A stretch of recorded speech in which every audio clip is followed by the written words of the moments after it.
Today is Wednesday, July the 15th, 2015, and I have the great pleasure of interviewing Professor Stephen Wing in the Department of Epidemiology, sitting here in our room that's affectionately called the Fishbowl. So, Steve, I really appreciate your taking the time to do this. I mean, I have enjoyed knowing you for quite a few years now, and working with you, admiring you, following your work a little bit, wishing I could follow it more. I was reading over your CV and thinking, my goodness, I could spend a lot of time and learn a great deal by reading your works. So at least I will have at least a little time now to hear from you. But tell me something, a little bit about your background. I mean, I know your father was a professor. Yes, he was in the Department of Psychology at Duke. Up the road. And then before then he was at Tulane. Uh-huh. And I was born in New Orleans, which is where my mother and her grandmother were all from. So when Katrina hit, that must have hit family. It hit places that I knew as a child. Mm-hmm. And your mother's family? They're not there anymore, but it mostly destroyed the house that my grandparents lived in, although it was rebuilt. Mm-hmm. So tell me a little bit about your growing up. You grew up in New Orleans originally and then in Durham? I was born in 1952, and I had a wonderful childhood in New Orleans, which influenced my life greatly. What part of New Orleans would that have been? It's a neighborhood which is known as the Black Pearl, and it's part of what we call Uptown, and it's a very interesting neighborhood. There was a church on our block. We lived on the white side of the street, and it changed from a white to a black neighborhood on the other side. Oh, the street. And there was a black church on our block that was the plaque, as I think it was founded in 1868. It was a part of this, then it wasn't the city, it was outside the city, an area settled by free blacks before the Civil War. And I loved being near the church because of the funerals they had and the music and the processionals and all of that. But I grew up in apartheid, and that was a very important part of my upbringing and learning about our society and ultimately, although I didn't know it at the time, about public health. Mm-hmm. And how old were you when you moved to North Carolina?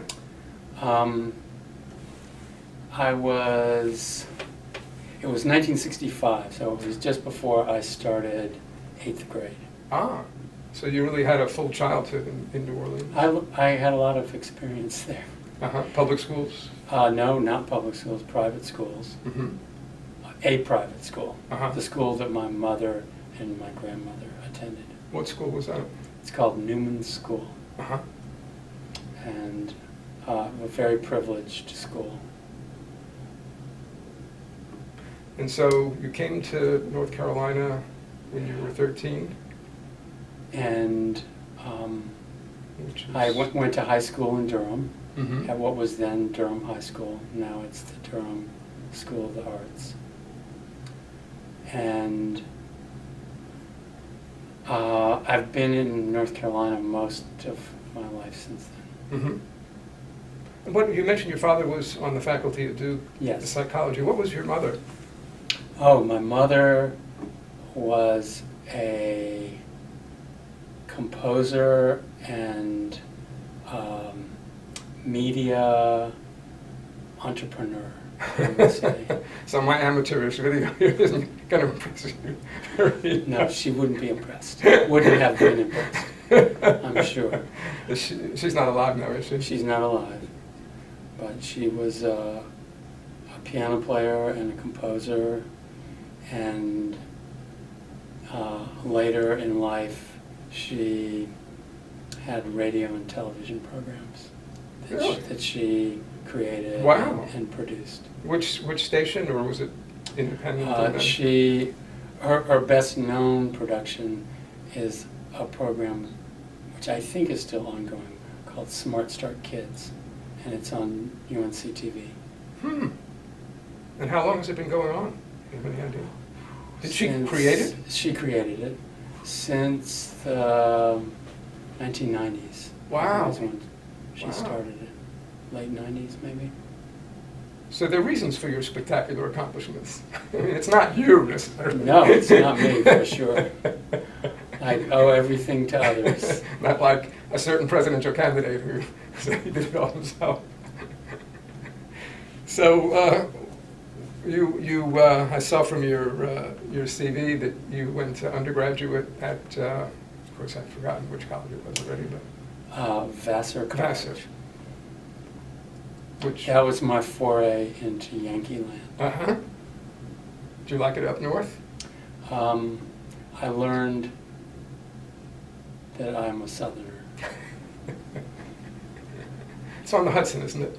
Vassar College? Near the Hudson. Near the Hudson. Yeah, it's Poughkeepsie is basically on the Hudson, and the college is not. But I learned a lot there. Oh, they're very smart people up north. Very There are some smart. very smart people. Yes, there are some smart people there. Some. But anyway, so you were there and you studied, was it, I should look at My major was psychology. Okay. And my main interest there was sensation and perception. So that got me into a topic which I remain interested in today, which is the relationship between sensory stimuli that have to be processed in the central nervous system and physiological outcomes or changes. Mm-hmm. Have you followed any of the literature coming out now about neuroscience of perception and influences like hormones and other things on people's actual perceptions? Not systematically. Mm-hmm. But you can counter a little bit of it. Yes. I mean, it's an old topic, Really? and including with non-human animals. Mm-hmm. Mm-hmm. Well, I won't distract you with a TED talk. I was watching. Maybe talk about that afterwards. You did psychology undergraduate, then you went to Duke and did a master's degree in sociology. Right. I actually, at Duke, I started as a research aide Hmm. in the Center for Demographic Studies. Mm-hmm. And my job entailed making copies of articles in the library for faculty members Mm-hmm. and running simple SPSS jobs and things like that. This would have been in what years? This was in 1977. And then I was sitting in on the introduction to demography class because I had never studied demography and I was working in the area. And about halfway through the semester, George Myers, who was a professor of sociology and the director of the Center for Demographic Studies, called me to his office, which caused me some consternation because normally he wouldn't talk to someone as lowly as me. Mm-hmm. And it turned out that he had an offer for me. He said that they had a training program, an NIH training grant, and one of the students who was being supported under the training grant had a family emergency and had to leave graduate school suddenly. And he told me that they would have to give back the funds if they didn't find someone else to take this student's place quickly. And so he told me, how would you like to transfer from being an employee to being a graduate student? And he described the stipend and the travel and the tuition support. And then he told me that his wife worked in the admissions office and would arrange for me to be admitted to the university if I decided to do this, and asked me to tell him the next day whether I wanted to do it. This is the middle of the semester, I suppose. You come into all your classes? Well, this was the middle of the fall semester, Uh, and so I thought about it overnight and basically decided that I wouldn't ever have such an opportunity again. I would hope not. And I hadn't thought about grad school, but I figured, why not try it? So I told him yes, and in January I matriculated. Oh, you didn't have to start in the middle No. of the semester, okay. No, I started in January of 1978. And so I was a demography trainee, Mm-hmm. and that's what led me to epidemiology, because I was working on mortality data. And of course, there's a strong overlap in both method and substance with epidemiology. So that's how I ended up learning about epidemiology. Then the training grant I was on actually ended in 1980. Mm-hmm.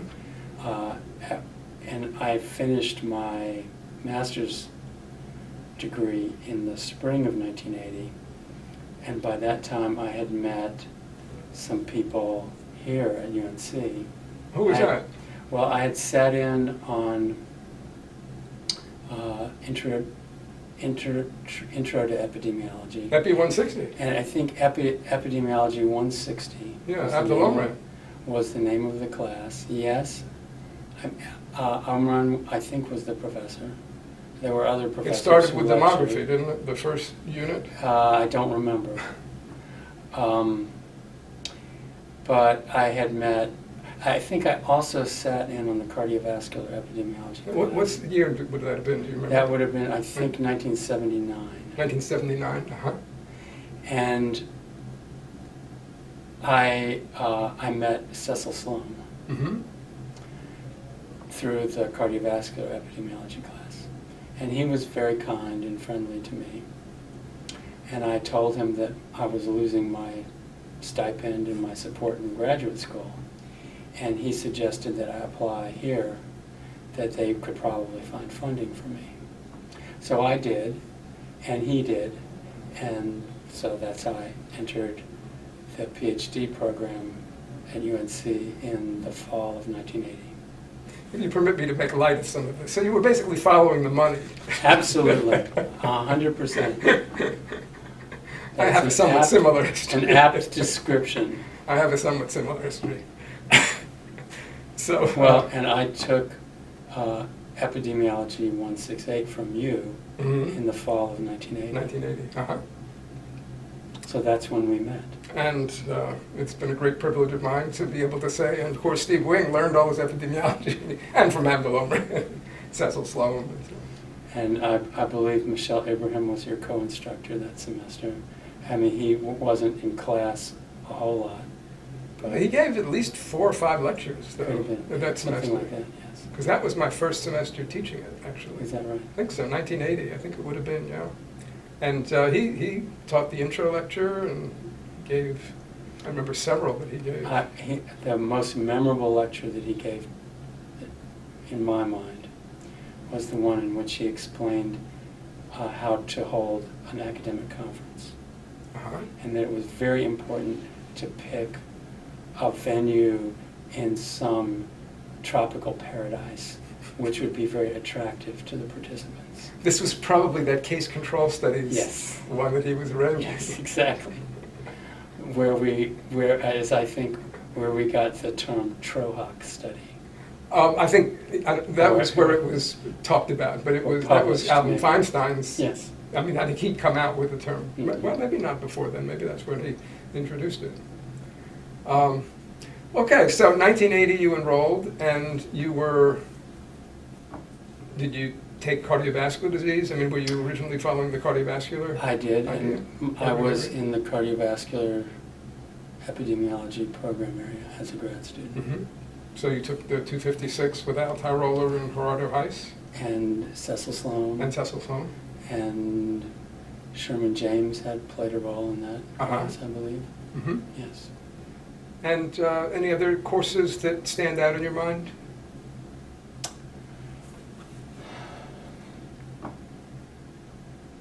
It's okay if they don't. Not offhand. You already remembered more I about the remem- 1980 Epi 168 course than I did. Of course, I took the methods sequence and Mhm. spent a proportion of my time arguing with Dave Kleinbaum, Uh-huh. which was always fun. Uh-huh. Epi 268. Yes. Larry Cooper, did he get away? Or I don't remember arguing with Larry. good Or choice. having Good choice. having interesting exchanges with Dave, though. So, of course, I learned a lot. Mm-hmm. It's a good experience. And then, after I finished my degree, What did you do for your dissertation? well, my dissertation had 2 topics. It was really a 2-topic dissertation. Mm-hmm. One topic was something I had worked on at Duke, which is referred to as the black-white mortality crossover. Mm-hmm. And it refers to the observation from vital statistics that black Americans have higher mortality than white Americans from birth through sometime in the decade of the 70s, and then have lower mortality. Actually, I haven't looked at recent data, so I can't tell Mhm. you about the current status. But one of the question marks about that had to do with age misreporting. Mm-hmm. And differences in age reporting between the numerator and the denominator of the death rates. Hmm.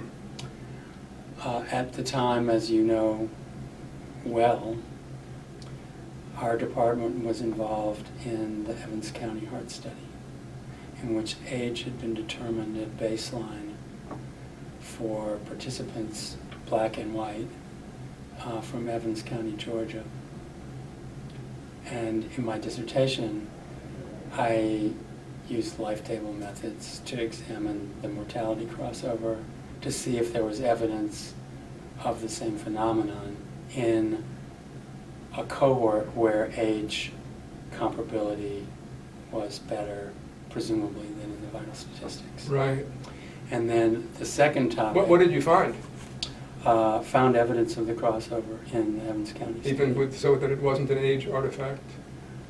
Or age reporting artifact? Well, I can't really say that because, of course, this was just a population from one county of the United States. Right.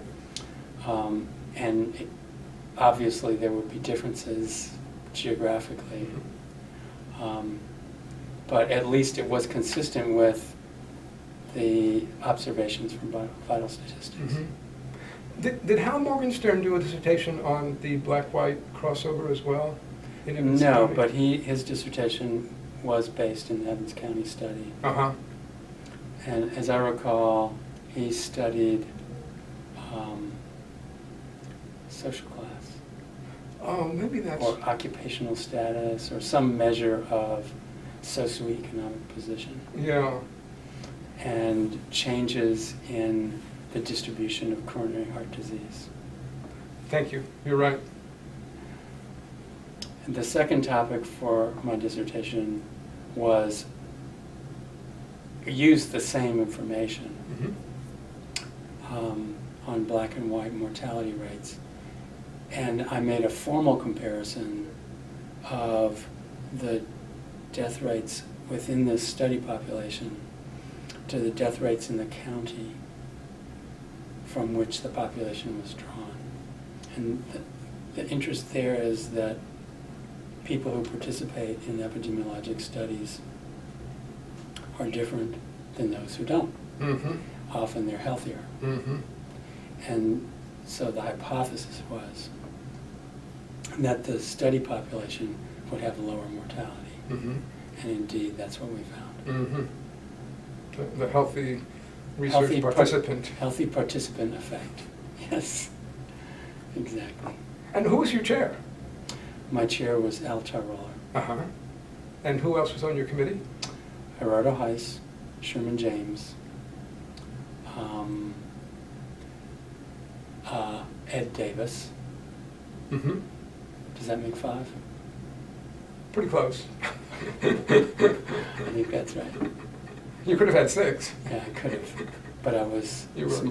I made a good decision. Yes. So you worked with Al Tyroller. I saw that you had at least one publication with Al Tyroller on your CV. Was that from your dissertation? There were, I don't know which one you're referring to. So there were more than one? There were several, including some from two from my dissertation. I haven't actually heard a whole lot about Al Tyroller in my interviews, except from Gerardo Heiss, who I interviewed a while ago. Do you have any recollections of Al Tyroller or working as a student under his direction, or working on research that would be interesting to share?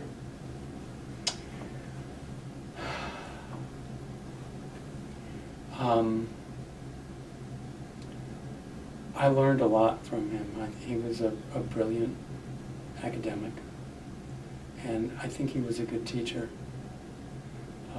He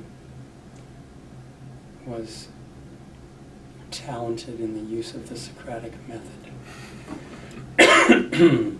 I also had a lot of conflict with him over public health orientation and Really? I should say values, maybe values about public health and Really? professional values. Now, explain that to me. He certainly had a strong social conscience. No? Yeah, well, yes. I mean, there are lots of types of strong social conscience. Mm-hmm. And I consider Al to have been a very core part of the kind of Cold War history of our department,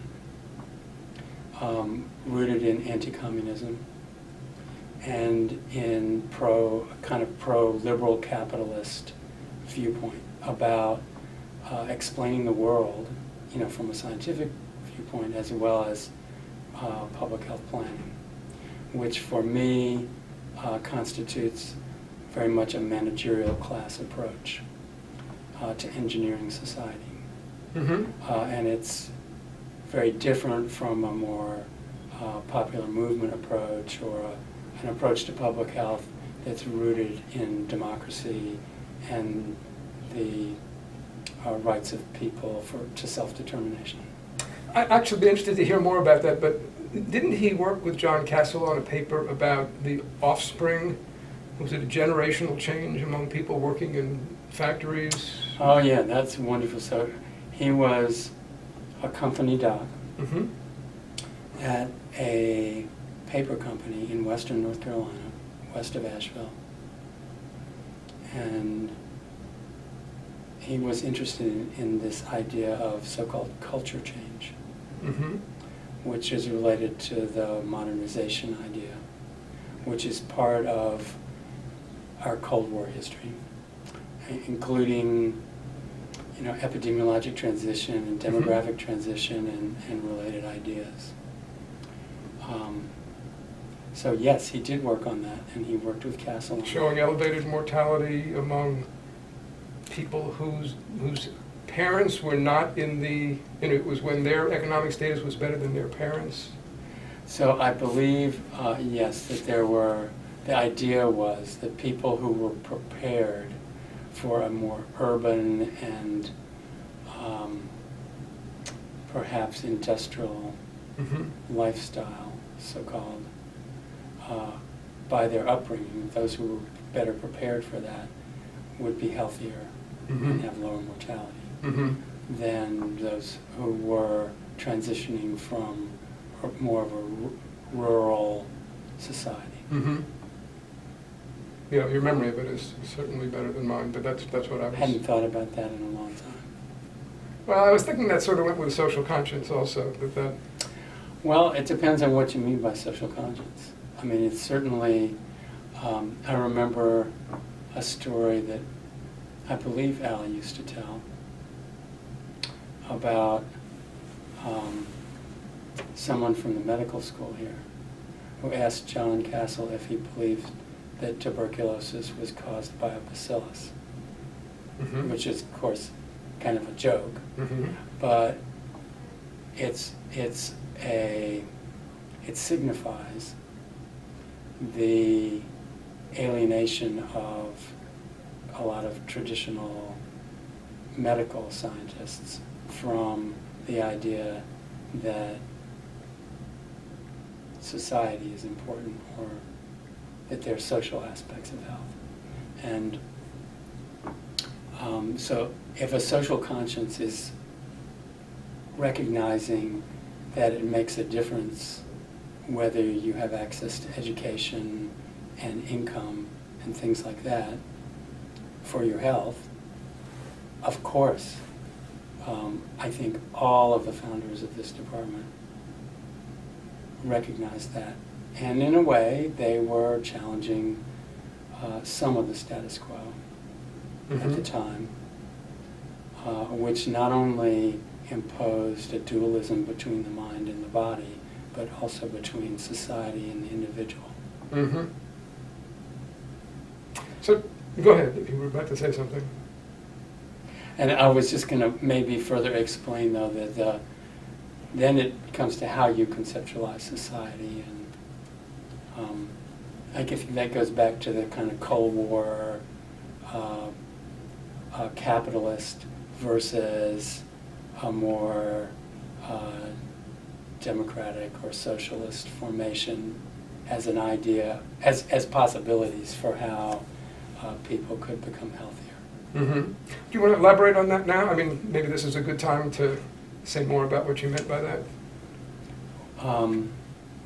Well, I guess I can say more. So there are divisions in the social sciences in terms of theoretical orientation. And Castle, who influenced Tyroler and others in our department a great deal, is in the lineage from Émile Durkheim, the French sociologist. And I believe Sidney Kark, or perhaps his advisor, actually had some connection with Durkheim. Sidney perhaps. Kark's advisor? Maybe. I mean, there's some kind of lineage. Mm-hmm. Although that's immaterial. Durkheim was hugely influential Mm-hmm. internationally. Sure. But the idea here is that there are some forms of analysis of society which don't include any analysis of capitalism as an economic system, which entails the creation of profits through exploitation. Mm-hmm. And that's the social science foundation, I believe, of our department. That There's no analysis of capitalism Mm-hmm. as an economic system Mm-hmm. which creates profit through exploitation. Mm-hmm. So in order to get academic training that would allow one to conduct those sorts of analyses, one would have to be, at the time, open to scholars who cite Karl Marx. Mm-hmm.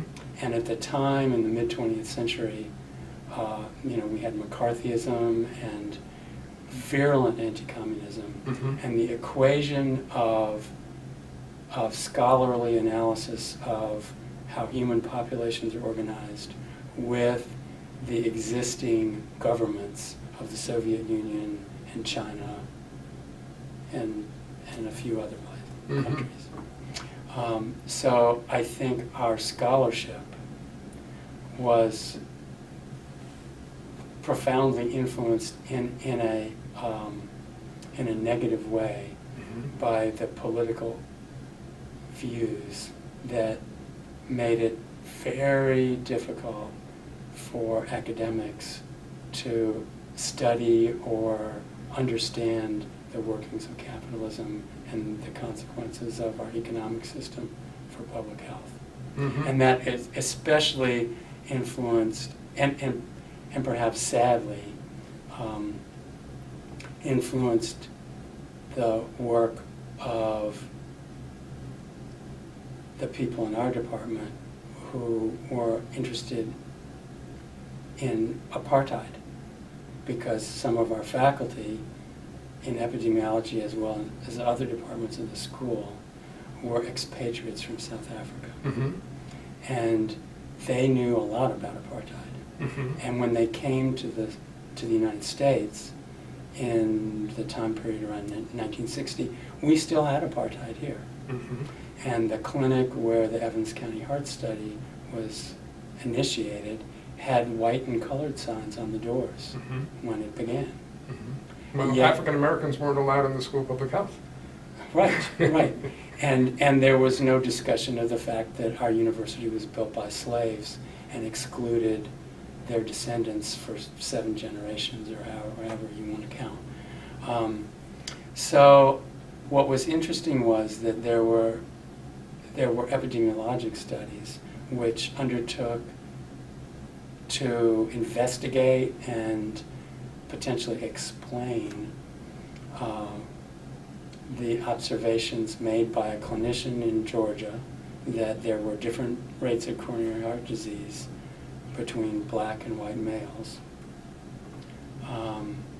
Yet there was never any analysis of apartheid. There was mostly no comparison of blacks and whites.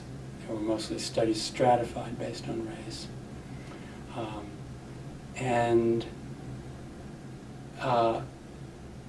The role of apartheid in accumulation of wealth and profit in the U.S. South was clearly not a legitimate topic for inquiry. And so I feel that the tensions I referred to earlier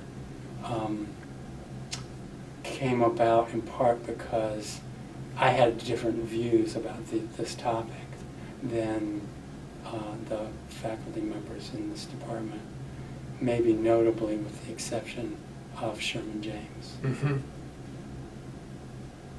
So when do you attribute, or when would you date your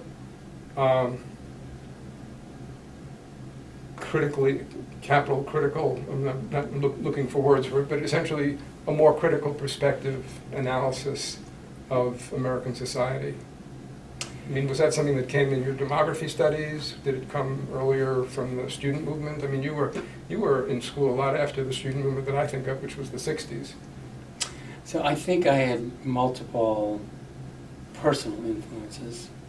In elementary school, the teachers told us that we lived in a democracy in which everyone was created equal.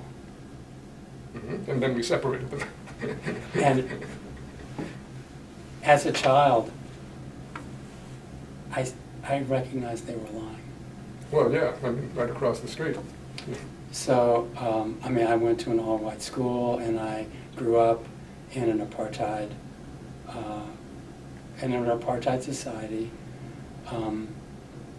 And I remember when the Supreme Court ruled that the city could not use tax funds to operate facilities and exclude what was then at least half the residents of the city. They closed the public facilities. Swimming pools and things. Yeah, rather than admit blacks. So for me, that was a very influential experience because I guess I felt that the authorities, from the teachers to the political leaders, were very hypocritical. And then I think I was influenced by the civil rights movement. And when I was in high school, our campus was occupied by the National Guard in 1968, April, after Martin Luther King Jr. was assassinated. And then I was also influenced by the movement against the Vietnam War, which I began to learn about a little bit as part of colonialism and imperialism. And when did you learn about colonialism? Those weren't in your high school, were they? they were not in my high school, but they were parts of the anti-war movement, Mm-hmm. a little bit. But I didn't learn a lot, even in college, about those things. So when I went to grad school at Duke, that really helped my scholarly approach, because there were a lot of concerns and criticisms that I had about how things work that I didn't understand in a very analytical way. And there I was able to, I took a class with a Cuban professor who was a Marxist. Who was that? Do you remember? Alejandro Portes. Mm-hmm. And I took classes from liberal professors who actually weren't afraid to